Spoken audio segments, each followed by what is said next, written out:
Nous allons maintenant accueillir quelqu'un qui est aussi une des grandes personnalités, femme, féminine, de la nouvelle génération d'entrepreneurs ici à Dakar. Elle évolue dans un secteur qui est éminemment féminin, le secteur de la beauté.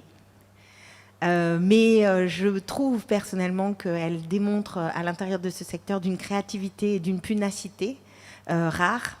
C'est aussi une mère, une épouse. J'imagine qu'elle est la fille de quelqu'un, c'est sûr. Nous allons découvrir son parcours avec beaucoup de passion. Je vous prie d'accueillir Nogaï.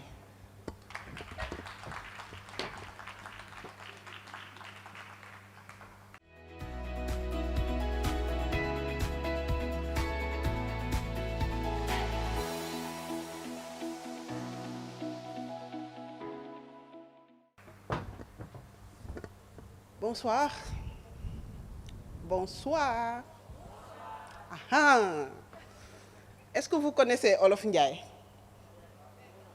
Qui connaît Olof Ndiaye ici? Vous l'avez déjà vu? Quelqu'un a déjà vu Olof Ndiaye? Moi, je le connais, mais je ne l'ai jamais vu. Et pourtant, il dirige mon quotidien. Il dirige mon quotidien à travers, j'allais dire, des proverbes ou des phrases que beaucoup de Sénégalais utilisent. La phrase qui m'a le plus marqué, c'est la phrase qui dit « Nit, mën na jóge ci avion, wàcc ci saret ». Xaw ma jot ngeen ko dégg ou pas. Bonsoir, comme Mariem m'a présenté, je m'appelle Nogaï Ndiaye Mourgaï.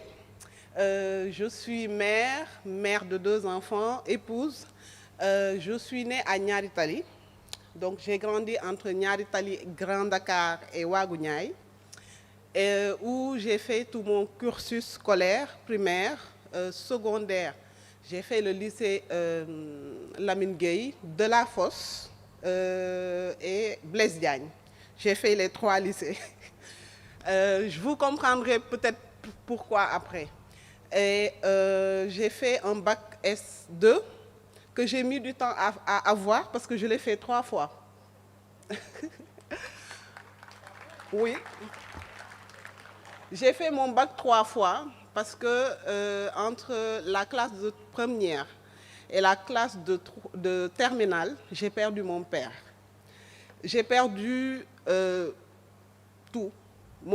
J'ai perdu mon homme, j'ai perdu mon frère, j'ai perdu mon ami, parce que c'est une personne avec qui je passais beaucoup de temps.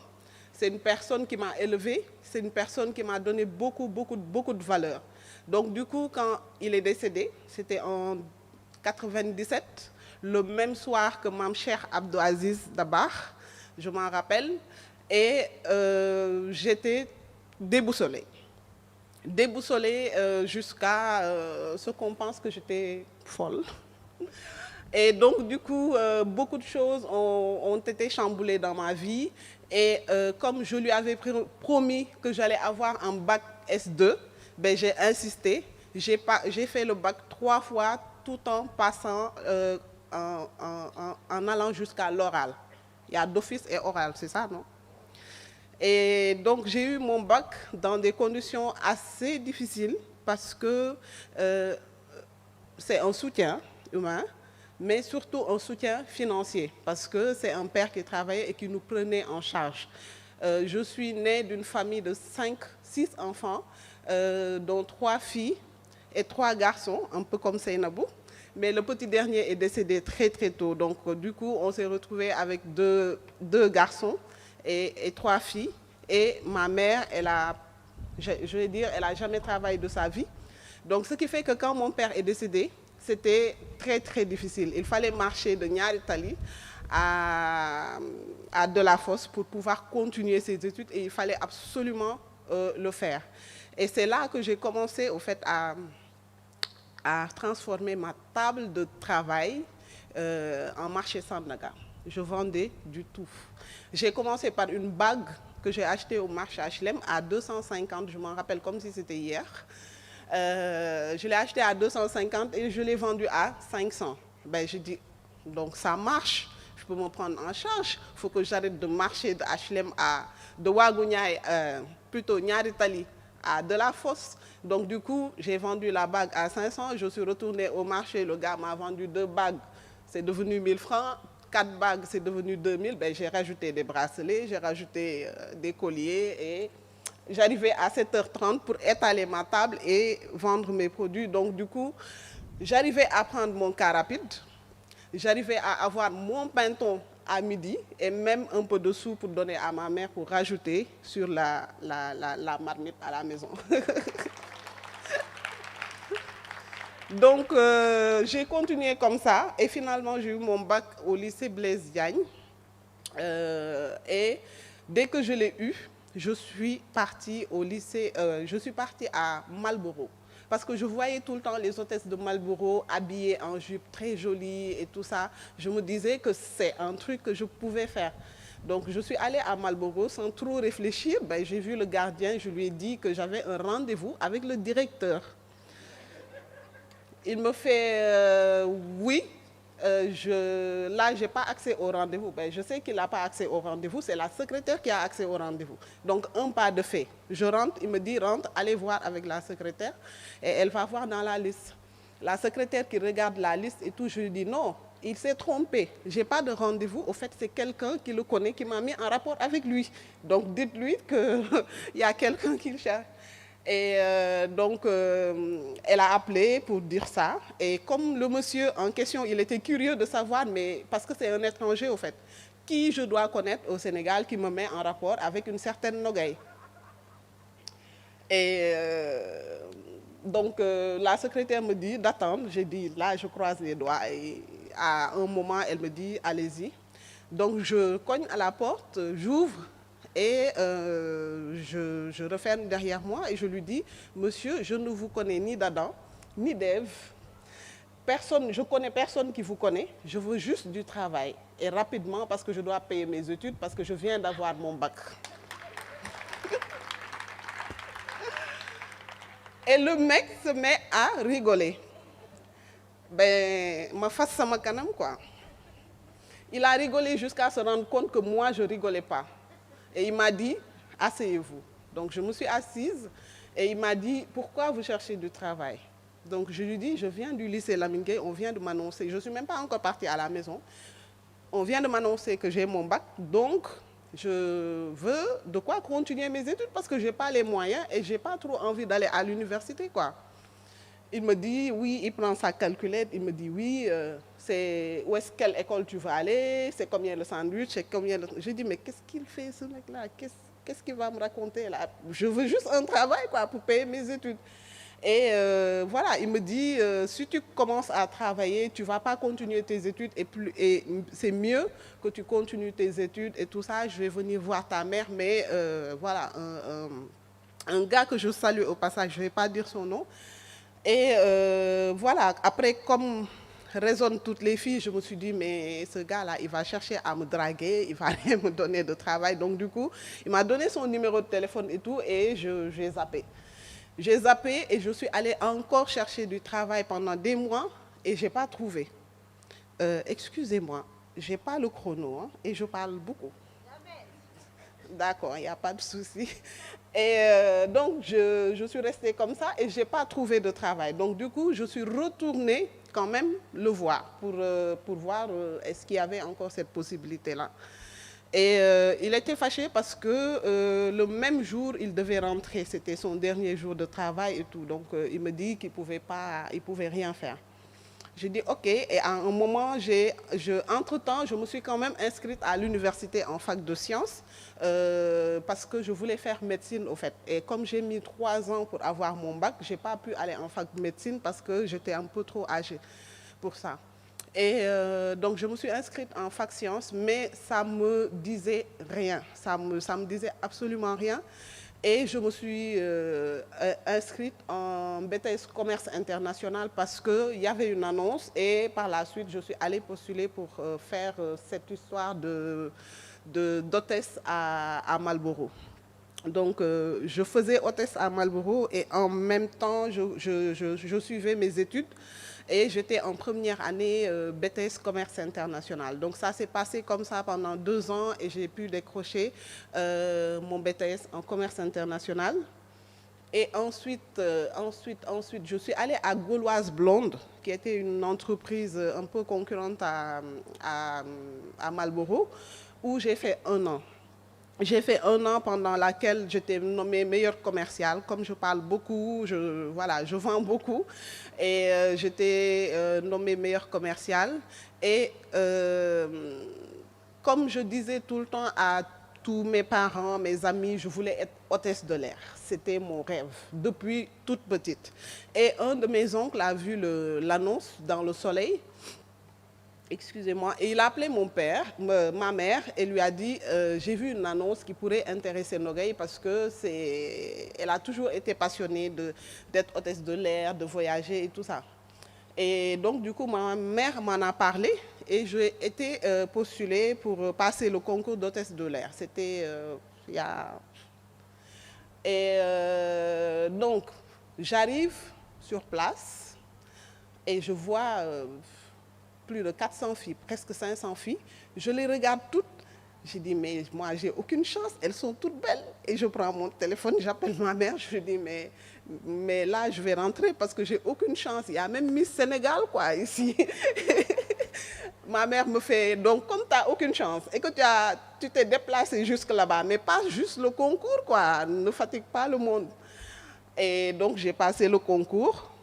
J'ai passé le concours tranquille. Comme je n'avais pas espoir que j'allais passer, ben comme j'adore rigoler, en plus j'ai fait rigoler tout le monde dans la salle et tout. Une semaine après, on m'appelle, on me dit, vous êtes retenu pour être hôtesse de l'air, vous allez passer tel test et tout. Bon, tous les tests, je les ai passés comme ça. On était 400 et quelques au départ et on s'est retrouvés, on était 19 personnes. Et un matin, on m'appelle, on me dit, oui, finalement, vous êtes retenu pour être hôtesse de l'air et que vous allez intégrer la compagnie. Yes. Yes. Mon rêve qui deviendra mon cauchemar. Bon, mon rêve. Et donc, du coup, je vais à Gauloise Blonde et je leur annonce que j'ai réussi le concours d'hôtesse de l'air et que voilà, je vais aller dans les avions, avoir mon trolley, ma tenue. Tout le monde était content. Et mon patron m'a fait un énorme pot de départ. Voilà, tous les collègues étaient là. Nogaye a réussi. Elle est hôtesse de l'air maintenant. Elle a un bon salaire. Elle va aller à New York, Paris. OK. Et donc, ça, c'est fini. On va à l'étranger faire une autre formation, une formation qui a duré à peu près 6 mois. Donc, du coup, j'ai fait ma lettre de démission. Je suis partie dans ce pays-là et où on s'est formé. Voilà, j'étais même la chef de promo parce qu'on a demandé, c'est qui veut être chef de promo. J'y connais rien, j'ai levé mon doigt et... J'étais chef de promo. Donc, j'ai dirigé 19 personnes dans un pays que je ne connaissais pas. Je n'étais jamais venue. Ben, ça s'est bien passé, sauf qu'au retour, on ne savait pas si on devait prendre une voiture ou on devait attendre qu'on vienne nous prendre. Donc, du coup, on a fait retarder l'avion d'1 heure. Un groupe qui est censé être hôtesse de l'air et faire que les passagers arrivent à l'heure et tout ça. Pour notre premier retour au Sénégal, on a retardé l'avion d'1 heure. Bon. Après, arrivé à Dakar, c'était chaud. C'était chaud et moi, je me sentais le devoir, au fait, de défendre mon équipe. Mon équipe, c'était mon équipe parce que j'étais chef d'équipe. Et ça m'a coûté très cher. Ça m'a coûté très cher parce qu'après cette formation-là, on a fait d'autres formations. Et à l'issue de ça, on m'a appelé pour me dire... de récupérer ma tenue, ma carte, d'expliquer au chauffeur où j'habitais pour effectuer mon premier vol. Ce que j'ai fait, tranquille, comme tout le monde, et je suis rentrée chez moi. Arrivée chez moi, mon téléphone qui sonne, on me dit Nogaye, oui, vous êtes convoqué à la direction et vous attendez pas le chauffeur, au fait, vous venez directement à la direction. Bon, je me suis doutée de rien. Pour moi, j'ai fait tout ce que j'avais à faire. Tranquillement, je me réveille. Bon, après, c'est ma mère qui me dit oui, on t'a appelé alors que c'est le chauffeur. Je dis ah, de toute façon, on m'a appelé, je vais y aller, quoi. Et je suis partie, je me suis assise. Et la dame, après juste m'avoir salué, me dit Nogay, je suis désolée, on est désolé. Vous ne pouvez pas être hôtesse de l'air chez nous. Vous avez une forte personnalité et un gros caractère. Je dis hein? Ok, d'accord. Bon, sur le coup, je n'ai pas réagi. Hein. Je fais mon cinéma là aujourd'hui, mais il y a quelques années, ce n'était pas le cas. Je dis d'accord. Sur le coup, mes oreilles ont entendu, mais ma tête n'a pas voulu accepter l'information. J'ai dit ok, d'accord, merci beaucoup, madame, bonne journée. Et elle me regardait genre, est-ce qu'elle a compris ce que j'ai dit? Effectivement, je n'avais pas compris, j'ai entendu.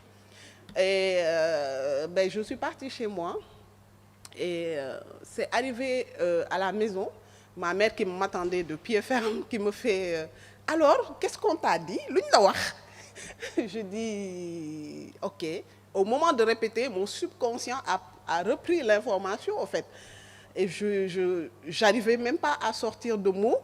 Et c'est là que je me suis mise à pleurer, au fait, et me rendre compte que c'était pas fait parce que, dans le sens où ma mère, elle vendait des ustensiles de cuisine, des choses qui venaient de Dubaï. Elle faisait ce qu'on appelle du rango. Rango. Comment on dit ça en français?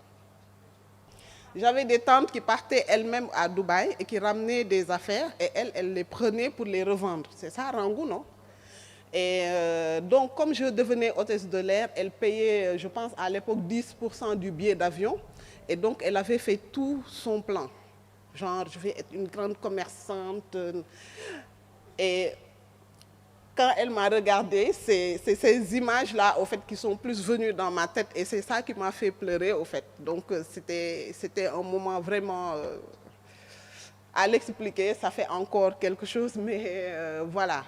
Et donc, quand j'ai commencé à pleurer, elle a compris que voilà, ça s'est pas bien passé et que voilà, un rêve venait de se briser et tout, voilà. Et comme c'est une femme forte, elle me dit, yalla mom jeexul, yalla mom jeexul, man ko jeexul kay, ñu nek fa du ko jeex, du ko jeex, du fa jeex, du fa jeex. Donc du coup jeexul quoi. Et donc, après retour à la réalité, j'ai perdu un job, j'ai pensé avoir atteint mon objectif ou bien mon rêve. Ce n'était pas le cas. Maintenant, il faut retrouver un nouveau travail. Ben, je suis partie en chercher. Je me réveille à 8 heures comme tout le monde. Je mets mon CV dans un sac, je vais en ville, je fais tous les bureaux. Rien. Pendant 2 mois, je n'avais pas trouvé de travail alors que depuis le bac, je n'ai jamais chômé.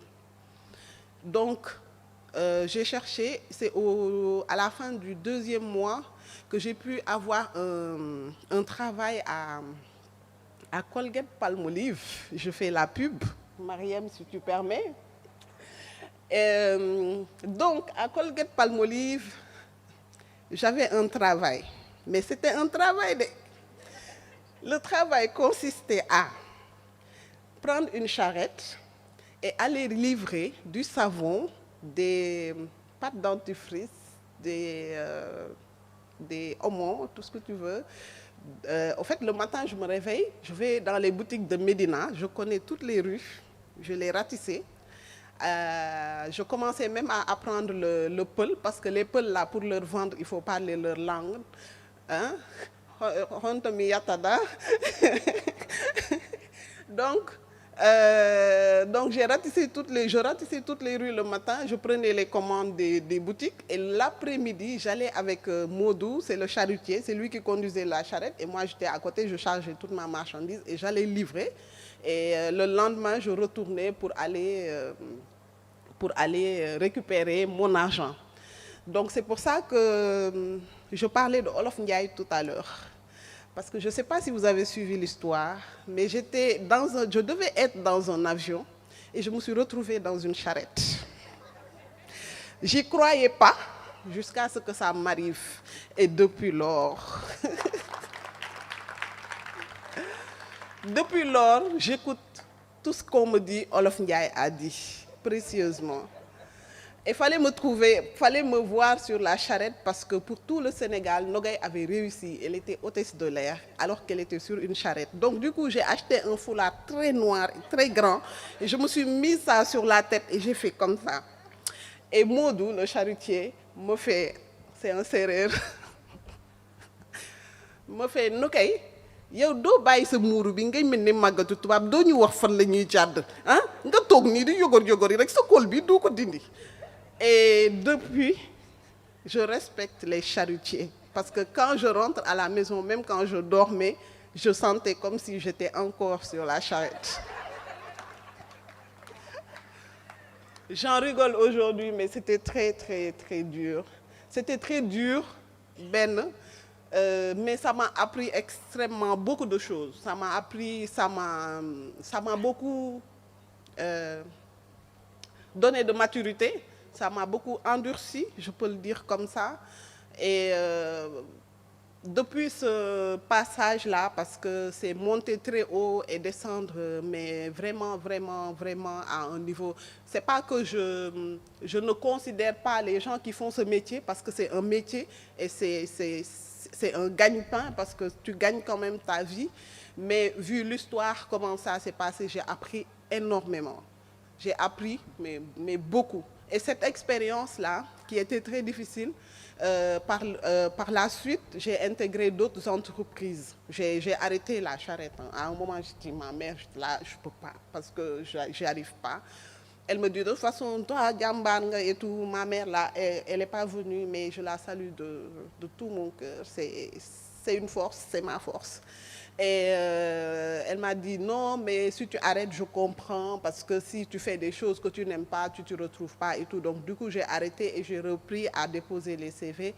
Je me suis retrouvée dans un magasin de vidéocassettes, à louer des cassettes. Et c'est là-bas que j'ai rencontré une dame qui s'appelle Aïden Ndiaye, qui travaillait à l'époque à Kiren. Et qui m'a dit, on est en discussion, elle me fait qu'est-ce que tu fais, qu'est-ce que tu as comme diplôme et tout. Je lui dis, j'ai un BTS en commerce international, je veux faire du marketing, j'ai de l'expérience dans la vente et tout. Et elle me dit, ben, on vient d'ouvrir Kiren et on cherche quelqu'un pour le marketing. Ben, je dis, marketing surtout de terrain, c'est des choses que j'adore faire. Donc du coup, j'ai déposé mon CV. Et c'est là que j'ai commencé à faire ce que j'aimais faire. C'est le marketing de terrain, le contact humain et tout ça. Donc j'ai fait 2 ans à Kiren. Et après, je suis partie à Fontaine, qui fait aussi de l'eau minérale, qui venait de se lancer et qui cherchait son responsable marketing communication. Donc c'est un poste que j'ai jamais fait. C'était un challenge. J'adore les challenges parce que dès qu'on arrête d'avoir du challenge, pour moi, c'est fini. Donc j'ai intégré Fontaine et c'est là que j'ai repris ma formation.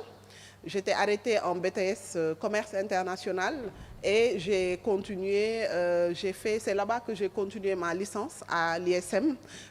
J'ai fait licence et master en marketing communication. Donc, et ça m'a vraiment permis de porter le poste parce que c'était une entreprise qui venait carrément de débuter et il fallait créer tout le département marketing et une partie commerciale. Et c'est là-bas que j'ai réutilisé mon ancien métier de loquiste à Colgate, le fameux job sur les charrettes et tout. Donc, c'était une stratégie que j'ai remis au fait dans le job à Fontaine et qui a permis au fait d'amener l'eau dans toutes les boutiques de quartier. Donc, c'était pas plus mal que je sois montée sur la charrette, au fait. Et donc, j'ai fait dans cette structure 3 ans. Et je peux dire que c'est l'une des meilleures expériences professionnelles que j'ai eues. Je salue Noura Wazni au passage. C'est une jeune Libanaise qui s'est vraiment battue. On avait le même âge et ça nous a permis de travailler vraiment en coordination et elle m'a vraiment fait confiance. Quand une personne te fait confiance, en tout cas pour moi, tu dois t'investir à fond et c'est ce que j'ai fait en mettant en place tout le département marketing. Bon, après 3 ans, j'ai commencé à tourner en rond parce qu'il n'y avait pas vraiment grand-chose à faire et tout ça. Et je suis allée travailler dans une agence de communication qui s'appelait Panorama. Avant ça, j'ai ouvert un salon de coiffure, non, une onglerie qui s'appelait Ashanti, à Liberté 4. Comme ça, parce que je sentais le besoin de l'ouvrir. Et il n'y avait même pas cette histoire d'entrepreneuriat qu'on a aujourd'hui et tout ça. Donc j'ai ouvert Ashanti et je voulais faire de l'onglerie. J'ai commencé l'onglerie. Par la suite, sur demande des clients, j'ai rajouté la coiffure. Sur la demande des clients, j'ai rajouté l'esthétique. Sur la demande des clients, j'ai rajouté tellement de choses que je ne pouvais même pas dire qu'est-ce que j'avais comme structure de beauté. Et au final, ben, ça n'a pas marché. Ça a marché 1 an et demi, peut-être 2 ans. J'ai perdu beaucoup d'argent parce que j'avais un poste à responsabilité et je ne passais pas beaucoup de temps au niveau du salon. Donc du coup, j'ai bazardé, j'ai perdu énormément d'argent et j'ai bazardé tout. Et je me suis dit, de toute façon, je vais revenir parce que c'est une chose que j'aimais faire.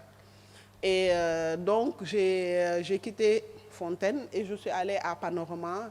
Et c'était une agence de communication où j'étais chef de publicité et je gérais des budgets d'entreprises locales.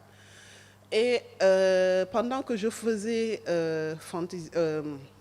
Panorama, il y a une amie qui est venue en vacances au Sénégal et qui m'a dit, comme on avait une cérémonie, qui me dit, viens, on va se faire les ongles. J'ai dit, ok, d'accord, tranquille. On est allé dans une onglerie, ben, on s'est fait les ongles et elle me fait genre, oui, la petite parisienne quoi, oui, au Sénégal, on n'a rien à faire ici, les gens font n'importe quoi, personne ne travaille, c'est pas comme en France. Donc ça m'a révolté voilà, qu'elle puisse tenir ce langage. En plus, c'était vrai. Ça s'était pas bien passé du tout. C'était même pas un service, au fait. C'est comme si on nous payait, nous, pour venir faire les ongles, alors que c'était dans l'autre sens. Et donc, je me suis dit, il faut que je fasse revenir mon entreprise d'avant et je vais le faire mieux aux normes internationales, aux normes ceci, aux normes cela. Et c'est comme ça que Ongle Mania est né en 2010. C'est le premier Ongle Mania que j'ai fait à Fass. J'ai fait un petit avec mes économies. J'avais une table ou deux avec 2 postes de pédicure. Je me dis que je commence. Je ne peux même pas dire avec quel budget j'ai commencé parce que les choses se sont faites au fur et à mesure. Et voilà, l'aventure a commencé et elle a continué parce que les gens ont tout de suite adhéré. Donc Ongle Mania 2010, Fass, Ongle Mania Ngor 2012 et Ongle Mania VDN en 2014. J'ai dit à ma mère, je fais comme toi, tous les 2 ans, je ponds un Ongle Mania. Comme toi, tu fais des enfants tous les 2 ans. Parce qu'avec mes frères et sœurs, on a chacun 2 ans de différence. Donc, je la taquinais un peu comme ça. Et en 2015, j'ai fondé Fantasyka, Nails and Beauty Academy, qui est une école de formation qui est une école de formation, je vais dire, dans les métiers du look à la base et de la beauté. Voilà, c'est une école qui, aujourd'hui, accueille en moyenne, je n'ai pas les chiffres, voilà, qui accueille, bon, je vais prendre par classe, hein, alors 16 élèves en maquillage, par mois, 8 ou 12, la team Fantasyka est là-bas, en onglerie et en extension de cils. Donc c'est aujourd'hui une école dont je suis particulièrement fière parce que c'est un métier qui, pendant des années, n'a pas été valorisé, n'a pas été pris en compte à sa juste valeur, je vais dire. Parce qu'aujourd'hui, tout ce qui est métier de la beauté, que ce soit l'esthétique, la coiffure, les produits cosmétiques, pèse énormément sur l'économie nationale. Et je pense que ce n'est pas bien considéré. Et c'est une des raisons pour lesquelles j'ai fait Fantaisica et je cours derrière le ministère de la formation professionnelle pour qu'on puisse délivrer des diplômes. Parce que pour moi, pour qu'un métier soit valorisé, il faut des diplômes, il faut des attestations, il faut que les gens soient formés comme en comptabilité, comme en gestion, comme sur autre chose pour que les gens se disent « Ah, je vais prendre des personnes qui sont formées, qui se sont assis pour apprendre. » Parce que je ne dis pas que ce n'était pas le cas parce qu'il y a des écoles qui existaient, mais ce n'était pas à la...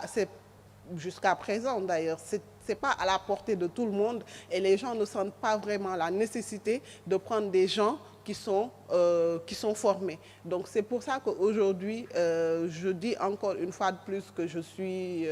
c'est la chose dont je suis la plus fière aujourd'hui parce que les personnes qui sortent aujourd'hui de Fantaisica, soit c'est des personnes qui ont déjà leur business et qui veulent rajouter des prestations sur leur chiffre d'affaires, ou c'est des personnes qui vont directement travailler. Et ça, pour moi, c'est une fierté. Et c'est des personnes qui sont fières aujourd'hui de mettre sur leur Facebook, sur leur CV ou autre, j'ai eu une formation par rapport au métier. Et j'espère que d'ici quelques années, et c'est mon combat d'aujourd'hui, que dans tous les salons, on trouvera des personnes qui sont formées, qui ont leur diplôme et qui permettent de valoriser au fait ce métier. Il faut qu'on arrête de prendre les métiers de la beauté et de l'esthétique comme des métiers par défaut. Merci. Bravo, merci beaucoup.